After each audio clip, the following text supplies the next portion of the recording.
setelah kamu memahami dan merenungi ilustrasi yang ada di dalam halaman 7 dan 8, saya percaya kamu mengerti bagaimana cara Tuhan menolong manusia. Karena pertolongan Tuhan bisa dalam berbagai macam cara, berbagai bentuk. Karena kuasa Tuhan tidak dapat dibatasi oleh apapun yang ada di dunia ini. Nah, anak-anak, hari ini kita harus membaca di dalam Ulangan pasal 10 ayat 12 sampai 22 dan juga Mazmur 100. Semua Mazmur 100 kamu baca. Nah, kedua teks yang akan kamu baca hari ini merupakan kisah dalam Perjanjian Lama.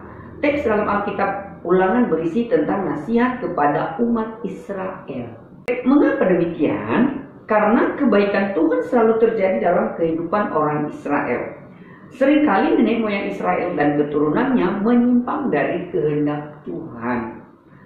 Jadi, setiap Tuhan bicara yang bagus, kebanyakan bangsa Israel itu tidak melakukan apa yang Tuhan mau.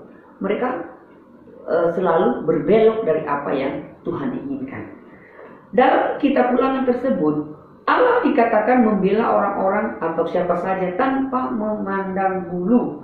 Bahkan Tuhan pun tidak dapat disuap dengan uang atau doa-doa agar membela orang tertentu saja. Tidak bisa, karena Tuhan bisa membela siapa saja dan Tuhan bisa menghukum siapa saja. Dan untuk membela orang tidak bisa kita menyuap Tuhan dengan harta kita atau kita dengan berdoa yang manis-manis yang bagus-bagus, tidak bisa.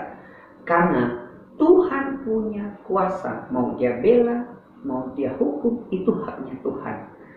Haknya kita adalah berserah dan taat kepada Tuhan. Tidak seperti bangsa Israel pada saat itu. Mereka membelok dari apa yang Tuhan inginkan. Karena itulah Allah meminta orang Israel juga melakukan kebaikan kepada sesamanya. Nah, siapapun orang itu, baik dia orang asing, Tuhan suruh mereka harus berbuat baik, mengasihi orang lain, dan melakukan yang menyenangkan hati Tuhan kepada orang lain. Apa hubungannya dengan ibadah? Dengan mengasihi orang lain. Dalam Ulangan 10 ayat 12 sampai 22, kamu akan menemukan perintah Tuhan tentang ibadah. Dikatakan bahwa di dalam kalimat pasal 10 itu, beribadah kepada Tuhan Allahmu dengan segenap hatimu dan dengan segenap jiwamu. Arti perintah Tuhan adalah kalau kamu sungguh-sungguh mengasihi Tuhan, kamu akan merasa rindu kepadanya dan akan terus mencari Tuhan kemanapun.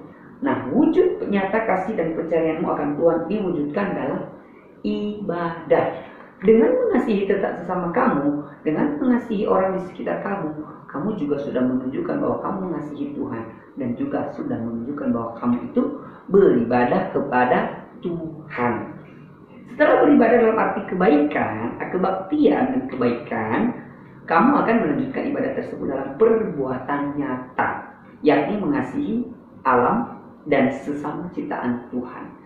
Wow, ternyata Tuhan menyuruh kita bukan hanya untuk mengasihi sesama, tetapi juga mengasihi dan merawat alam ciptaan Tuhan. Karena manusia juga ciptaan Tuhan, alam juga ciptaan Tuhan. Berarti semua ciptaan Tuhan harus kita sayangi. Dari penulis Mazmur 100, kamu juga akan menemukan alasan mengapa orang Kristen perlu beribadah.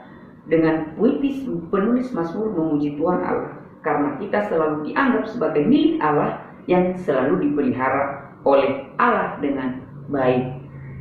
Jadi, gembala yang baik itu tidak pernah membiarkan kecelakaan atau hal buruk kepada dombanya. Kalau kamu pernah melihat orang mengembalakan kambing atau mengembalakan domba, satupun di antara domba itu tidak dibiarkan oleh gembalanya hilang, diterkam singa, dimakan binatang buas, tidak.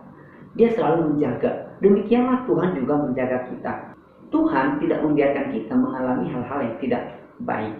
Untuk itu, marilah kita tetap belajar beribadah di hadapan Tuhan dalam perbuatan nyata, yaitu mengasihi dan melakukan yang terbaik, baik di keluarga kita, kepada teman kita, kepada siapa saja. Jadi, dengan kamu mengasihi keluarga kamu, mengasihi mama papa kamu, adik kamu, kakak kamu sudah beribadah kepada Tuhan. Jangan marah-marah terus. Nah, Anak kelas 6, sekarang tugas kamu adalah kamu baca di dalam Ulangan pasal 10 ayat 12 sampai 22 tadi, dan juga Mazmur 100. Nah, di situ kamu akan baca, kamu renungkan, dan kamu temukan apa sih arti ibadah yang ditunjukkan oleh Ulangan dan juga Mazmur tadi. Dan setelah itu, kamu bisa mengerjakan di halaman 10 itu bagian C. Dan setelah itu, kamu baca kembali di halaman 9, sampai halaman 10 itu kamu baca lagi dan kamu